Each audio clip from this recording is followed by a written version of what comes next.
It is clear that those clans were confined to the steppes by natural barriers on almost every side. On the north by the Arctic ice, at the northeast by the Khingan Range that was like a palisade, with heavy forests of Manchuria beyond it. Due south, the Tibetan Massif rose beyond the clouds. Only to the southeast, towards the settlements of China, and to the west, through the wilderness of mid-Asia, were the horse nomads able to penetrate the barriers that hemmed them in. Both these natural corridors offered grazing for their herds. The southeast corridor led into the highlands of China. The Chinese, who soon had reason to watch it, called it the North Gate. The western route had led into the steppes that were to become Russia and on into the valleys of Europe. In the course of centuries, it was through these two corridors that the horse nomads proceeded to emerge. But for the time being, for hundreds of years, the horse nomads of High Asia were isolated. The rest of Asia went on building dwellings and sailing boats and going to school. The horse nomads remained apart from all that, unaware of it. Well, they passed on their traditions and knowledge too. After the first millennium before Christ, the civilized peoples of the outer world became aware of the steppe dwellers. No, actually, long before, but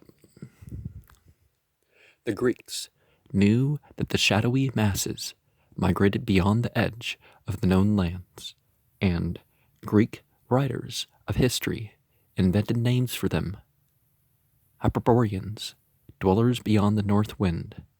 The thoughtful Chinese christened them and otherwise the rancid ones and devils. In fact, the nomads of the unknown north were greasy. They coated their body with grease to keep out the cold. Well, to protect their skin and hair from the elements, but their bodies were shaped by the hard earth and the bitter climate of the steppes. Lean flesh, hard skin with little hair, high cheekbones, and eyes narrowed against wind and dust and snow or sun glare, legs short and somewhat bowed to the body of a horse, arms and shoulders powerful. They developed endurance against the cold and thirst. Those who could not endure perished. Well,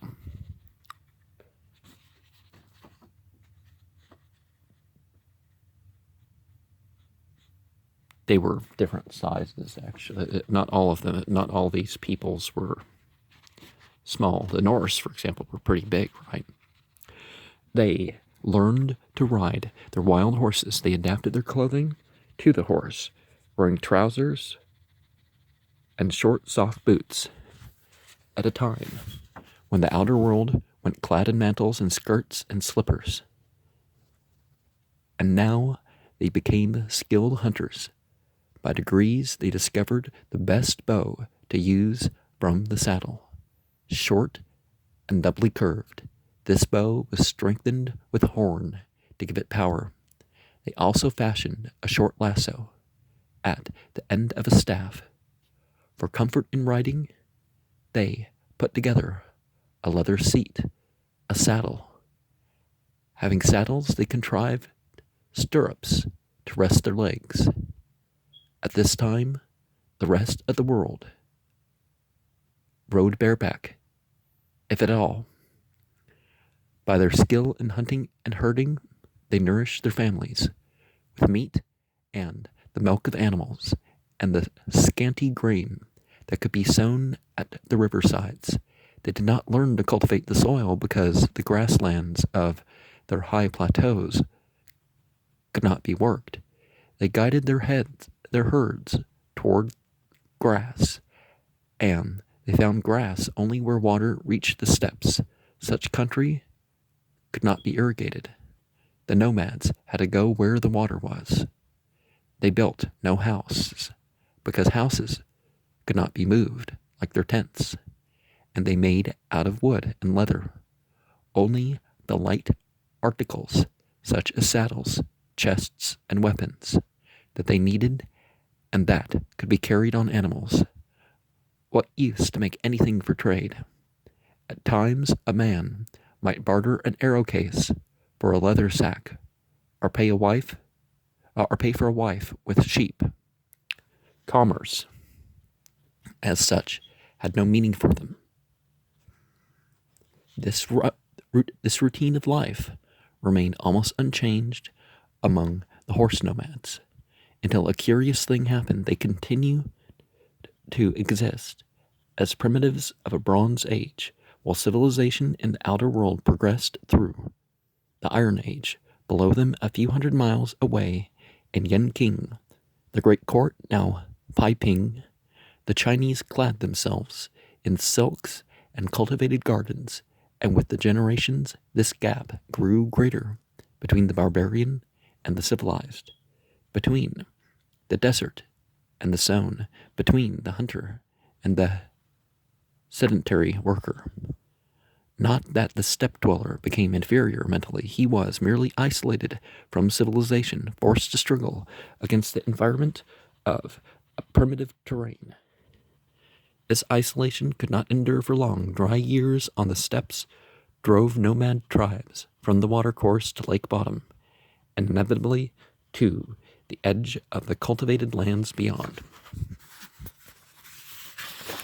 There, at some time, the refugees from the steppes first caught sight of the miracle of a man-made land, fields of waving grain, artificial lakes, markets filled with foodstuffs and riches. And that sight ended the isolation of the nomads. In the beginning, they raided the cultivated lands to keep alive themselves. They darted in like wolf packs to seize what could be carried off. Then they disappeared into the steppes, carrying their booty with them. They drove off cattle, loaded precious grain into carts.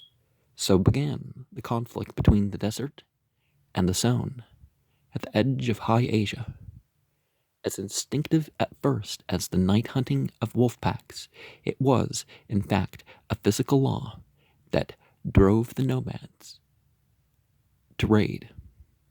When the grass of the steppes failed, he drew from the cultivated lands what he needed to survive. Now, not all nomads were raiders, but and it may have gone on with the city, the village dwellers before the nomads.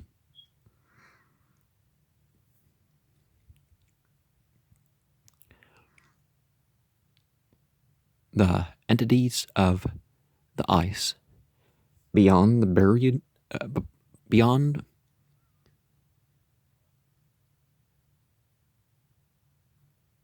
them rode invisible fears. They dreaded the unseen forces of their northern region. The Kanun, Khotan, their ancestors had called it, the land of evil gods, evil entities, so Shayatin Minal Jinn. The North Siberian plain, with its outcropping of black basalt that might have been carved by demon hands.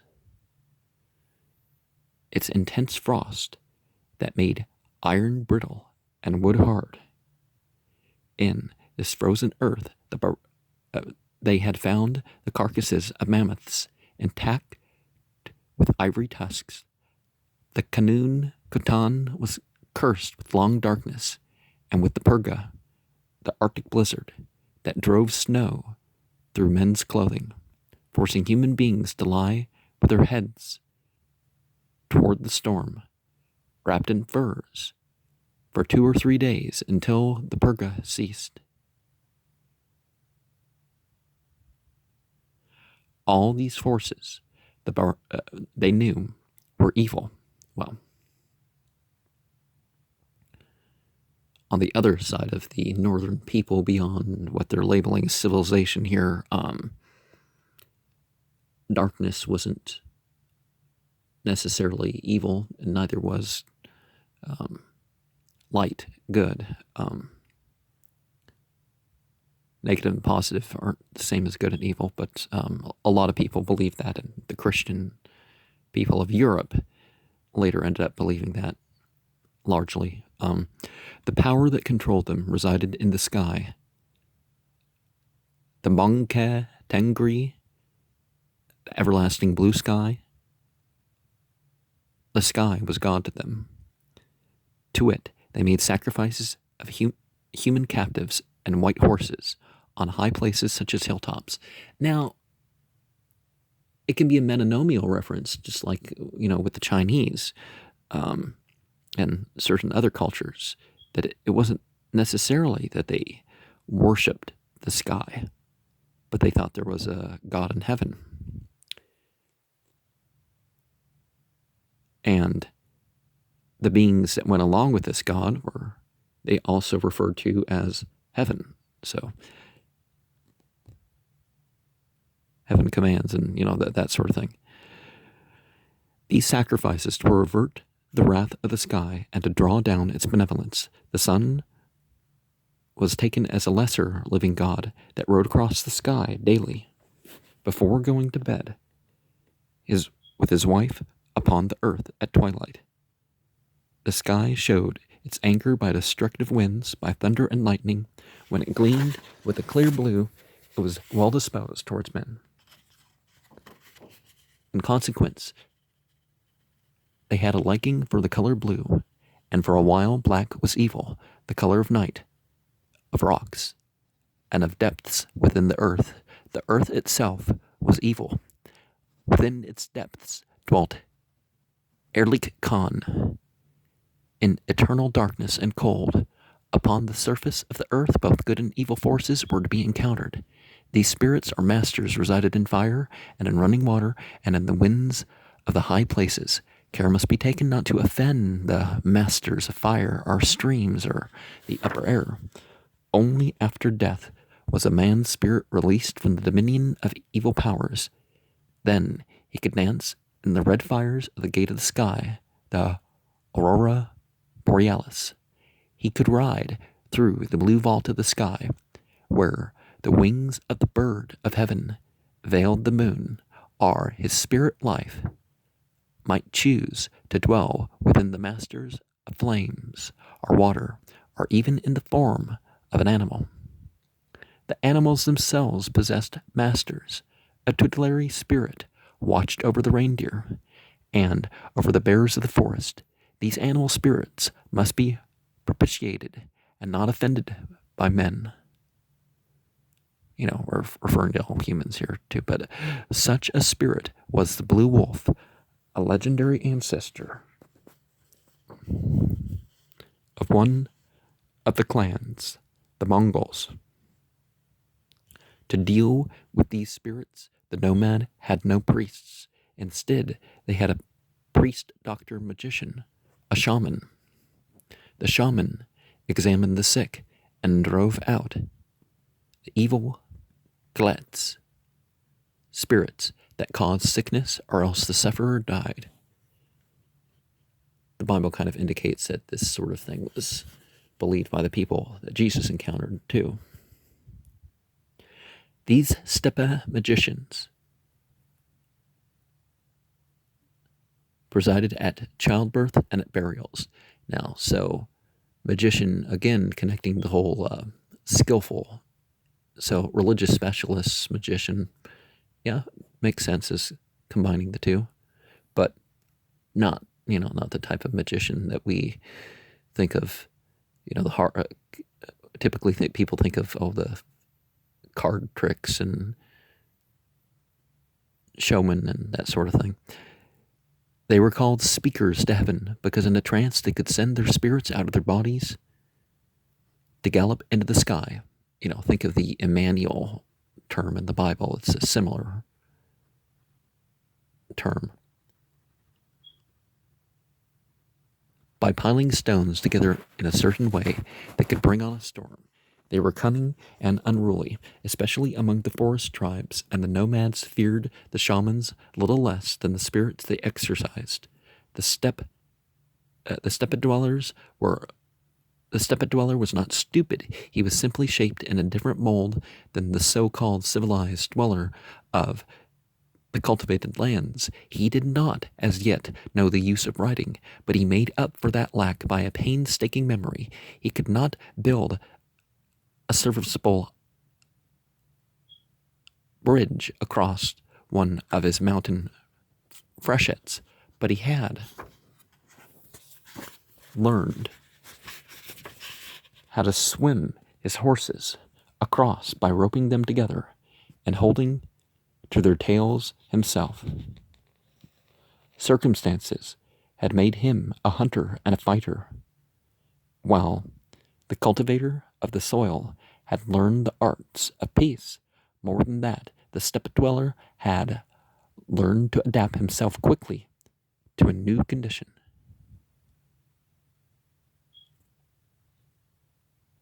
Nature had given him little time to prepare to face a blizzard. When drought dried up the grass, he had to move himself, his family and clan, those who depended on his judgment to survive, and his herds 100 miles or more away from his familiar pastures. He could not afford the luxury of hesitation. He had no sovereign lord who might be disposed to answer his appeal for aid. Experience had shown him the futility of prayer to an entity, even the illimitable sky. He acted first to save himself and offered a sacrifice of the blood of horses or wine poured out to the Tengri, the overhanging heaven, when all was well. The town dweller lacked this ability to adapt himself to a new condition. He depended upon his walls, his bridges, his irrigation, the fertility of his fields, and his weapons to defend all that. Besides, he was subject to the will of his liege lord and to the priests of the local temple. This difference between the nomad and who they deemed to be civilized, between the nomad and the cultivator, grew greater as time went on. Meanwhile, people had a variety of beliefs, so one doesn't necessarily know one thing about a nomad or a civilized person and their,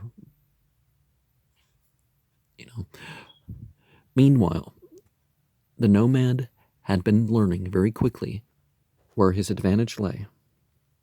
Instead of raiding the edge of civilization for a season's food supply, he penetrated deeper into the settled areas, kicking off able-bodied men, taking away desirable women and young children that could be raised as slaves or warriors.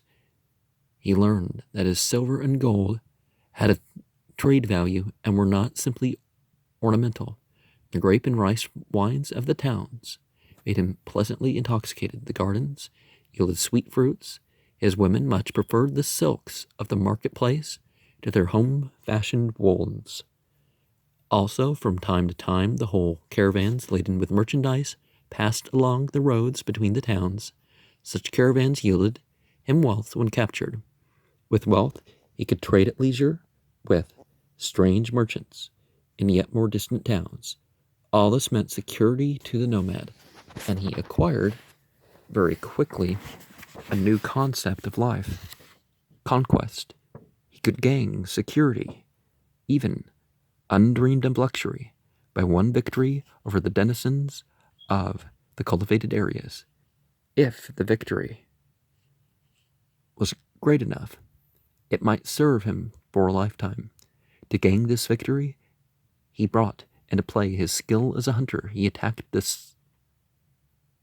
civilized areas beyond the steppes in much the same fashion as he had once stalked a herd of antelope. And now, about 300 years before Christ, a change took place in the fortunes of the nomads of High Asia. Until then, their horses had served, after a fashion, for transportation. Now they were learning to maneuver on horseback in warfare. Their bows used in the saddle proved to be deadly weapons. The horse archer had made his appearance in the steppes, a circumstance at first little heeded. That was to have an astonishing effect. Elsewhere, in more or less civilized regions, some men were learning to ride horses, and other men used bows. The steppe dwellers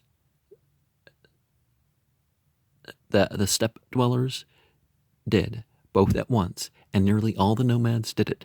Moreover, in the areas that were deemed civilized, horses were still used more for drawing carts and chariots than for carrying men to war.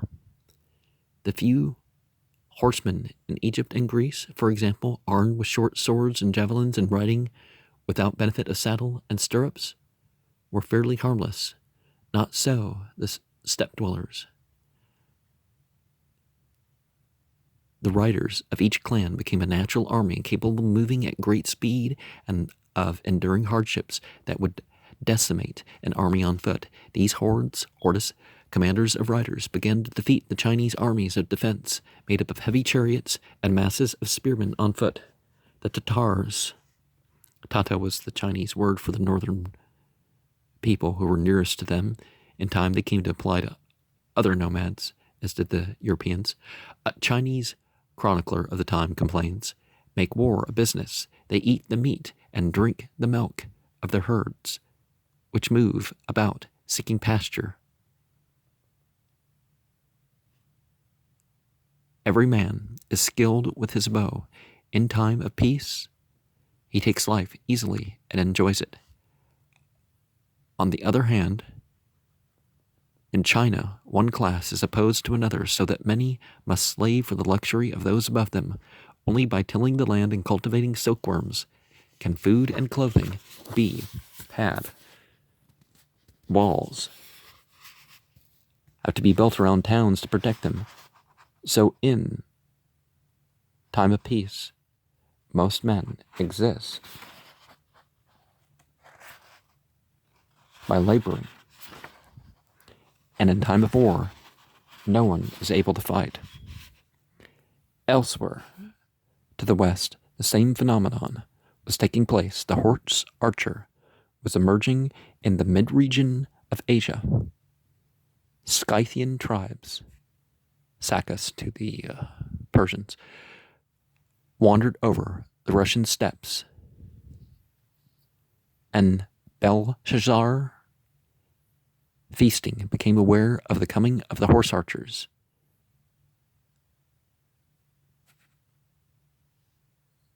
Medes and Aryans. The handwriting appeared on the palace wall. Gog and Magog, Juj, Wamajuj, those northern people of Eurasia. Well, the people of the steppes. The shadow of the horse archer was also stretching to the south from the steppes. He was, at that time, a strange figure, little heated, out of the wastelands, an energetic gnome living with his bow and his horse. The Greeks called one such people Scuthoi, the Scythians, the nomad who drank the milk of mares, making drinking cups of the skulls of his enemies, and slaughtering horses and slaves at the tomb of his chieftain, staking the dead men upright on the carcasses of the horses. The women of such a chieftain killed themselves with knives so that their spirits could accompany him into the other world. This was in obedience to tribal custom, and it was done at the will of the wizards that Herodotus calls men, undoubtedly homosexuals. Well, if they were dressing in all sorts of things in a sort of berserker way for shamanism, it doesn't mean they were necessarily homosexuals. Even if their clothing is what other cultures deemed as for women, it may not have been for women at all. The Scythian wore a pointed felt cap with flaps to protect his ears from the winds of the steppes. His loose, long trousers, tight-wrapped at the ankles, shielded his legs from thornbush, dust, and snow.